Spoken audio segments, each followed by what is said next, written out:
Dios te bendiga, bienvenido a mi canal. Esto es Apología para Todos. Hoy tenemos un video interesante. Este es otro episodio más. Vamos a hablar hoy de un video que hice hace tiempo de Juan 3:16. Y el video lo hacía dándole una respuesta a Winston Medina, quien en el video, él habla de Juan 3:16, aunque habla de otro texto, pero es Juan 3:16 que voy a tocar solamente. Él habla de Juan 3:16, pero él no hace un exégesis, él no hace nada hermenéutico, él simplemente lo que se pone es a dar un grupo de argumentos basado en su pensamiento, o en el pensamiento calvinista, y él lo que hace es afirmaciones solamente. Entonces yo critico bastante eso, y hablo del pasaje un poco, de por qué no se puede interpretar de esa manera.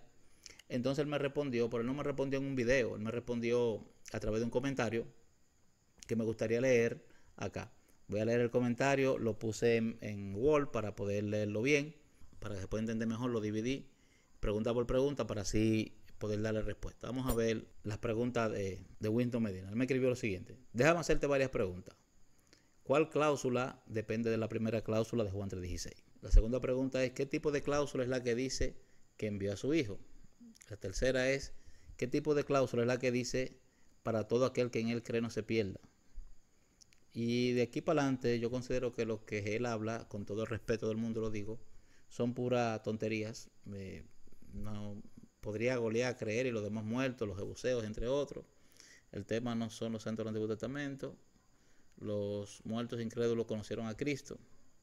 Se levantó el tabernáculo para todos los hombres del pasado, solo para Israel. Vamos a debatirlo cuando quiera, para que me des clase de exégesis. Carita riendo. Y puso una carita riendo el hombre ahí. Oh, Dios mío. ¿Qué vamos a hacer con Winston Medina, señores? ¿Qué vamos a hacer con este señor? Miren, él me hizo su primera pregunta y fue que ¿cuál cláusula depende de la primera cláusula de Juan 3:16? Y la cláusula que depende de la primera cláusula de Juan 3:16: para todo aquel que en él cree no se pierda, mas tenga vida eterna.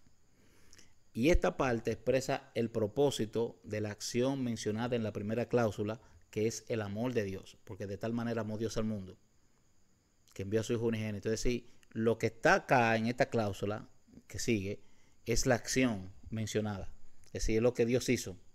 Ahora, ¿qué tipo de cláusula es la que dice que envió a su Hijo? La cláusula que dice envió a su Hijo en Juan 3:16 es una cláusula subordinada, específicamente una cláusula de objeto directo. ¿Qué significa esto? Que esta cláusula explica la acción de Dios, el amor de Dios que se menciona en la oración principal. Eso es lo que hace esta cláusula. Menciona la acción de Dios, que es el amor de Dios, que se menciona en esa oración principal. Ahora, la tercera pregunta fue: ¿qué tipo de cláusula es la que dice para que todo aquel que en él cree no se pierda? Y la cláusula para todo aquel que en él cree no se pierda es una cláusula final. ¿Por qué? Porque esta cláusula indica el propósito o finalidad de la acción anterior, que es el amor de Dios manifestado al dar su Hijo unigénito a todo el mundo. Entonces, esta estructura es común en el lenguaje para especificar el fin o resultado esperado de una acción. Entonces, él sigue acá haciendo preguntas que particularmente yo considero que estas preguntas son tontas. No sé si uno responderlas, pero vamos a tratar de darle, o no tratar, vamos a darle respuesta porque son tonterías. Miren, dice: ¿podría Goliat y los demás muertos, los jebuseos, entre otros? Podía creer Goliat y los demás muertos y los jebuseos, entre otros. Él pudo haber creído, pero ellos no quisieron creer. Es decir, ellos... Había algo que tenemos que señalar, por ejemplo. En el Antiguo Testamento, como en el Nuevo, tenemos incrédulos y creyentes. En el Antiguo Testamento, como en el Nuevo se ve, como en este tiempo también se ve eso, incrédulos y creyentes. Los incrédulos, te puedo mencionar a Goliat, los jebuseos que él menciona y todos los incrédulos que había en aquel entonces, ¿verdad? Pero había también personas que eran creyentes. Ahora, ¿qué pasaba con la fe y la incredulidad de esas personas? Era que esa fe y esa incredulidad apuntaba hacia el futuro. ¿Por qué digo que apuntaba hacia el futuro? Porque los que creyeron, creyeron en el Mesías que había de venir. Y los que no creyeron, no creyeron en ese Mesías que había de venir. Recuérdese que Job dice: yo sé que mi Redentor vive y aún del polvo se levantará. Entonces, la fe de esas personas del Antiguo Testamento apuntaba hacia el futuro, hacia la cruz. Y la incredulidad de esa gente también apuntaba hacia la cruz. Es decir, que lo que se perdieron en aquel entonces por su incredulidad fue porque no creyeron en el Mesías que había de venir. Ahora, en este tiempo, para ponerle un ejemplo, en este tiempo nosotros tenemos una fe que apunta hacia el pasado. Mi fe apunta hacia la cruz, hacia lo que Cristo hizo. Igualmente la fe de cada creyente apunta hacia lo que Cristo hizo en el Calvario. Ahora, la incredulidad de esa persona igualmente apunta hacia la cruz y descalifica a esa persona delante de Dios. Entonces, no hay problema con que en el pasado esas personas no hayan creído. Eso no lo hace que Cristo no haya muerto por ellos, todo lo contrario, Cristo murió por ellos, pero al ellos no haber creído en el Cristo que había de venir, eso lo descalifica a ellos para ser salvos. Vamos a seguir aquí. Dice, los muertos incrédulos conocieron a Cristo, no sé qué tontería es esta. Aquí hay otra que más o menos se puede responder. ¿Se levantó el tabernáculo para todos los hombres del pasado o solo para Israel? No, se levantó solo para Israel, obviamente. Pero todos los hombres del pasado podrían ser parte del pueblo de Dios solamente haciéndose prosélitos y convirtiéndose al judaísmo y siendo parte del pueblo de Dios. Es decir, que no había en esto ningún tipo de mal propósito, de despropósito de Dios. De hecho, hoy en día cualquier persona puede ser salvo ahora siendo parte de la iglesia. Es básicamente lo mismo, así no hay ningún problema con eso. Vamos a leer la Biblia. Mira qué dice aquí. Vamos a leer el pasaje de Juan 3:16. Mira lo que dice. Dice, de tal manera amó Dios al mundo.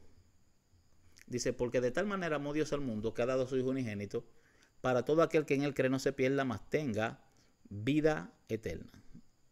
Porque de tal manera amó Dios al mundo que ha dado a su Hijo unigénito para que todo aquel que en él cree no se pierda, mas tenga vida eterna. Mire, yo no sé usted, pero yo mismo he cuestionado mucho cómo los calvinistas tratan de interpretar Juan 3:16. Porque cuando uno analiza Juan 3:16 no encaja bien en ese marco calvinista. Y los calvinistas tienen que crearse interpretaciones artificiales que no corresponden con la lectura natural del texto para tratar de que el pasaje encaje en su pensamiento. Ejemplo, usted le da una Biblia a un niño de 7, 8 años para que lea Juan 3:16 y mire, nunca le va a pasar por la cabeza a ese niño que mundo significa los creyentes o los elegidos calvinísticamente. Nunca. Eso tiene que enseñárselo a la gente para que la gente crea semejante cosa. Ahora, ¿por qué el calvinista insiste en este tipo de argumentos? ¿Por qué el calvinista insiste en ese tipo de cosas que ellos utilizan para tratar de torcer el texto? Ejemplo, usted va a escuchar mucho a un calvinista decir que Dios no está obligado a amar a todos. Ahora, yo le pregunto, ¿quién usted ha escuchado jamás decir que Dios está obligado a amar a nadie? Usted nunca ha escuchado a ningún arminiano o ningún otro cristiano decir que Dios está obligado a amar a nadie. Eso se lo han inventado ellos. Y usted también lo va a escuchar yo decir que Dios no ama a todos de la misma manera. Usted no lo ha escuchado, eso yo sé que usted lo ha escuchado. Dios no ama a todos de la misma manera. Dios ama a los elegidos de una manera especial. Pero cuando se trata de Juan 3:16, usted va a encontrar que cuando ellos leen, ellos mayormente sacan una de estas dos afirmaciones. El calvinista siempre sacará o que Dios no está obligado a amar a todos o que Dios ama a los elegidos de una manera especial. Pero ¿por qué ellos hacen esto? ¿Por qué ellos cuando leen el pasaje caen en este tipo de conclusión? ¿Es por una exégesis adecuada y sana que lo lleva a este tipo de conclusión? ¿O es porque tienen un sistema teológico que defender? Yo creo que lo segundo. Yo creo que ellos hacen esto porque tienen un sistema teológico que defender. Además, su sistema teológico exige que crean tales cosas. Porque si Dios realmente ama al mundo, como dice la Biblia, ¿cómo se correspondería eso con su doctrina de que Dios ha elegido a uno para salvación eterna y condenará al infierno a otro desde la eternidad? Eso sería bastante incoherente. Entonces ellos necesitan crear todas estas fábulas e interpretaciones artificiosas para poder llegar al texto. Pero yo estoy divagando un poco con lo que estoy diciendo, así que discúlpenme. Pero viendo el punto, miren, nosotros como arminianos estamos de acuerdo, y esto de todo corazón, en que nadie jamás querrá venir a Jesús por sí solo. Nadie jamás vendrá a Jesús por sí solo. Para nosotros los arminianos, el pecado ha afectado tanto al pecador que ha dejado a todo ser humano incapaz de acudir por su propia fuerza o por su propia voluntad hacia nuestro Señor Jesús para alcanzar la salvación. Nosotros creemos que es por gracia, que es por la gracia de Dios que un pecador llega a creer en Cristo. Y de hecho Pablo enseñó que el charis de Dios, la bondad, la gracia de Dios, es lo que lleva a una persona al arrepentimiento, en Romanos 2:14. Ahora, volviendo acá al contexto del capítulo 3, cuando usted lee Juan 3, usted se da cuenta que Juan gira en torno al concepto del nuevo nacimiento. Jesús le dice a un fariseo llamado Nicodemo que a menos que naciera de nuevo o naciera de arriba, él nunca podría ver ni entrar en el reino de Dios. Sorprendentemente, cuando usted escucha a algunos calvinistas hablar de este pasaje, ellos han interpretado la palabra ver como recibir o entender. Es decir, así que ellos interpretan ese pasaje. Y entonces luego te dicen, mira, nadie puede entender el evangelio a menos que nazca de nuevo. Y por lo tanto, la regeneración precede a la fe. Este son el tipo de artificio que utiliza el calvinista. Y esta enseñanza, particularmente para mí, es bastante forzada desde el punto de vista exegético. En primer lugar, la declaración de Jesús está asociada con la idea de entrar en el reino de Dios. Por lo tanto, ver y entrar en el reino de Dios son la misma cosa. Es interesante que los calvinistas utilicen la misma lógica en Juan 6:35, cuando dice, señalando que venir a Jesús es lo mismo que creer. Ninguno puede venir a mí. Ellos señalan eso, ahí de una manera correcta. Pero aquí, en el capítulo 3, versos 3 y 5, quieren hacer una distinción clara y en mi opinión lo hacen solo porque promueven una teoría artificiosa de la regeneración que precede a la fe, y aunque en la Biblia usted no va a encontrar ese concepto en ninguna parte. Ahora, Jesús prosigue utilizando luego el acto de Moisés de levantar la serpiente de bronce en el desierto para demostrar cómo él debía ser levantado. Y lo que sucedió en el desierto con los israelitas ha sido mencionado en otros videos que yo he hecho, si no me equivoco. Sí, creo que en el mismo video que menciono el tema de Winton Medina, menciono este detalle.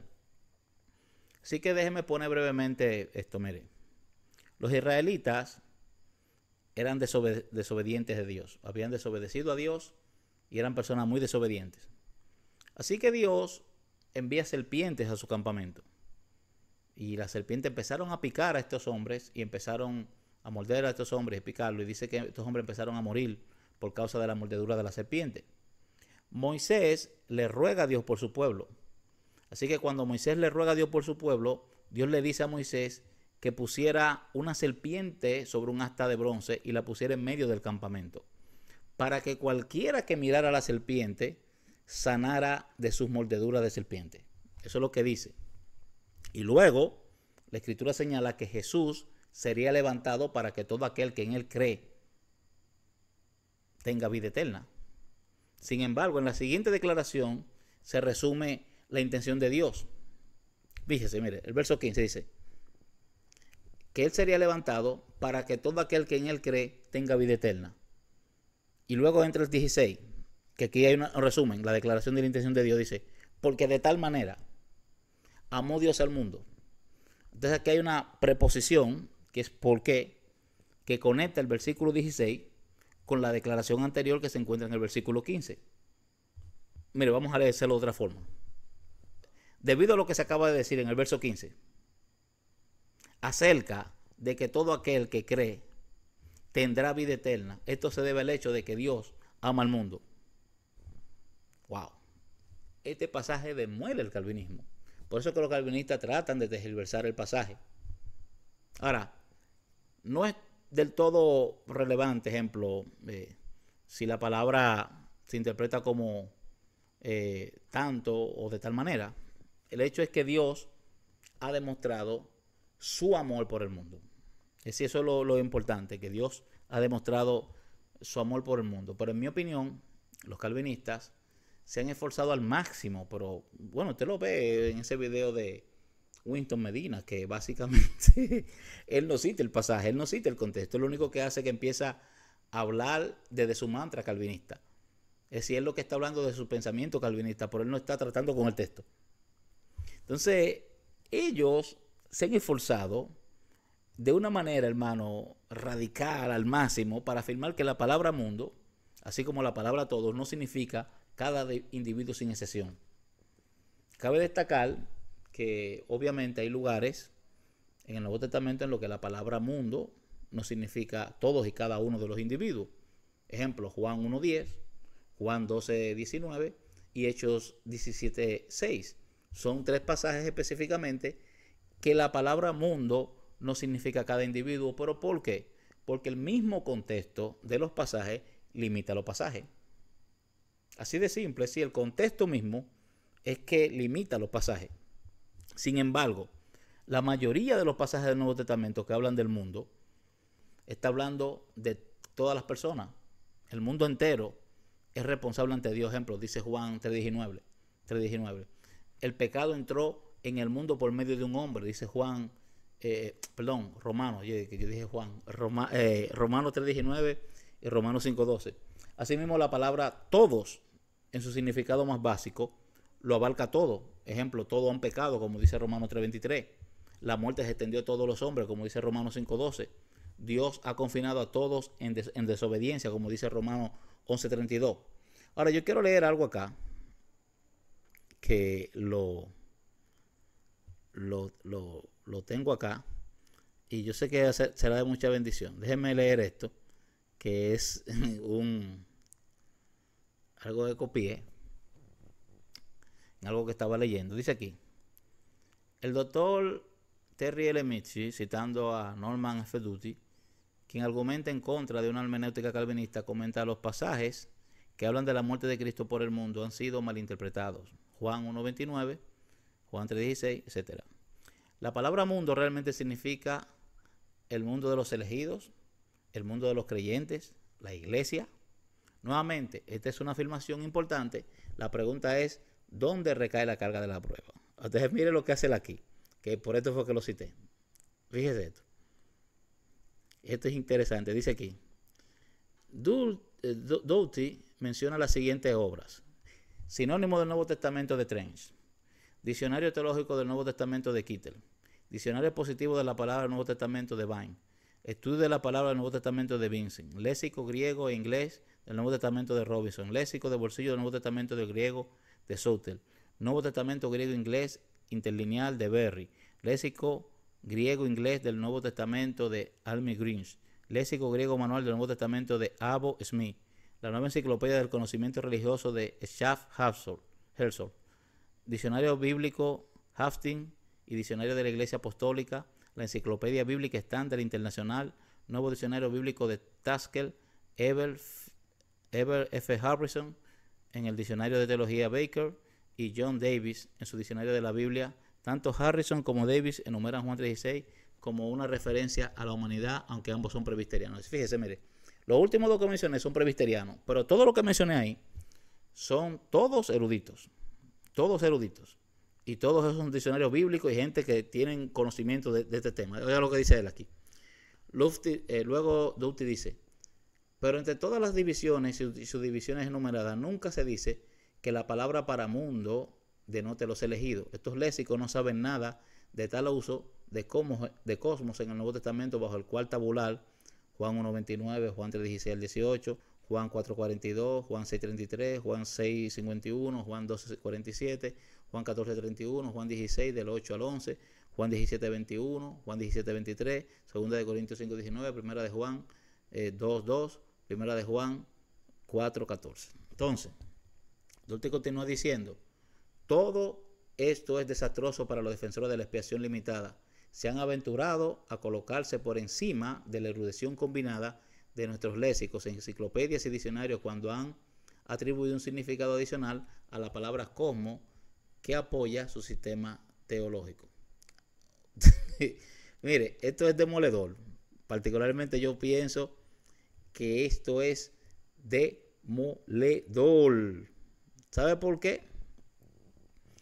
Porque él acaba de citar ahí un grupo de profesionales de la materia, gente que conocen del griego, gente que manejan, no estamos hablando de Winston Medina, que se lee un diccionario por ahí teológico, no sé cuál es que lee, y luego empieza a repetir ciertas cosas de las que dicen ahí y trata de manipular muchísimas cosas. No, no, estamos hablando de gente que sí sabe de esto, que sí sabe de griego, gente que escribieron enciclopedia, gente que escribieron nuestro diccionario teológico.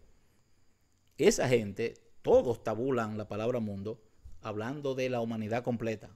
Pero Winston Medina nos dice a nosotros que no es así. Y nos viene a sacar cláusulas. Ahorita viene con un tema del griego que se va a inventar, porque es así. Ahorita se inventa un tema del griego para querer hacer que el pasaje diga lo que no dice. Ahora, volviendo aquí al tema. Yo creo que la sentencia de muerte para la interpretación calvinista de Juan 3:16 son las palabras mundo y todo aquel. De hecho, la palabra todo aquel califica el significado de mundo para incluir a todos. Todos y cada uno de los individuos sin excepción. Ahora, el hecho de que el Espíritu Santo haya inspirado el versículo de manera tal que se escuche tan abierto es bastante revelador. Fácilmente el Espíritu Santo podría haber inspirado al escritor para que insertara los elegidos calvinísticamente en el versículo 16. Pero eso no está ahí, porque esa no era la intención. Y ciertamente la Biblia menciona a los elegidos en otros pasajes, pero en este pasaje no. Ahora, ¿qué debe hacer el individuo para heredar la oferta de salvación? ¿Es esta oferta condicional o incondicional? Y si la oferta de vida eterna es condicional, ¿cuáles son entonces las implicaciones? Porque entonces la elección también es condicional. Mire, la Biblia enseña sin lugar a dudas que todo aquel que cree en Cristo Jesús tendrá vida eterna. Eso es lo Juan 3:16. Por lo tanto, Dios ha establecido una condición para que todas las personas hereden la vida eterna. Y esta condición es creer en su Hijo, Cristo Jesús. Por lo tanto, la salvación está condicionada a la fe. Y esto es algo que creen todos los cristianos ortodoxos. Cuando digo los cristianos ortodoxos, no estoy hablando de la iglesia ortodoxa, griega o rusa, no estoy hablando cristiano ortodoxo en el sentido de tener la doctrina ortodoxa. Doctrina ortodoxa significa la doctrina correcta. Si todo lo que está dentro de la ortodoxia cristiana cree esto, que el hombre es salvo por medio de la fe. Entonces, hágase una pregunta. ¿A quién entonces ha elegido Dios para salvar? Mire, si usted me está siguiendo, hay una sola conclusión. Y es que Dios ha elegido salvar a los creyentes. De hecho, déjeme leer Arminio ahora para que usted vea lo que dice Arminio. Arminio escribió: la predestinación, por lo tanto, en lo que respecta a las cosas en sí, es el decreto del beneplácito de Dios en Cristo, por el cual Él resolvió, dentro de sí mismo, desde toda la eternidad, justificar, adoptar y dotar de vida eterna para alabanza de su propia gracia gloriosa a los creyentes. Uf, yo creo que eso está poderoso. Ahora mire, para Arminio y la mayoría de arminianos, Dios siempre ha conocido en un sentido familiar a las personas como creyentes o como incrédulos. Es decir, Dios no tuvo que esperar que una persona crea para luego conocerlo como creyente. Él siempre lo ha conocido como creyente o como incrédulo. Por lo tanto, que Dios diga que este es elegido y otro no lo es, significa que en su infinita sabiduría y conocimiento, Él siempre ha conocido a las personas como creyentes o incrédulos. Aunque todos sean pecadores, los creyentes son los elegidos de Dios debido a su unión con Él a través de Cristo. Los incrédulos no son los elegidos de Dios porque no están unidos con Él a través de Cristo Jesús, ya que Jesús es el elegido de Dios. Sin embargo, en el Nuevo Testamento se habla claramente de la muerte sacrificial de Cristo como algo que se proveía para aquellos que nunca participarían de ella. Eso porque nunca se aplicó a ellos. ¿Por qué? Porque Dios hará responsable a todas las personas de sus decisiones, a quienes por la gracia de Dios escojan creer en Cristo, se les concederá la vida eterna en Él.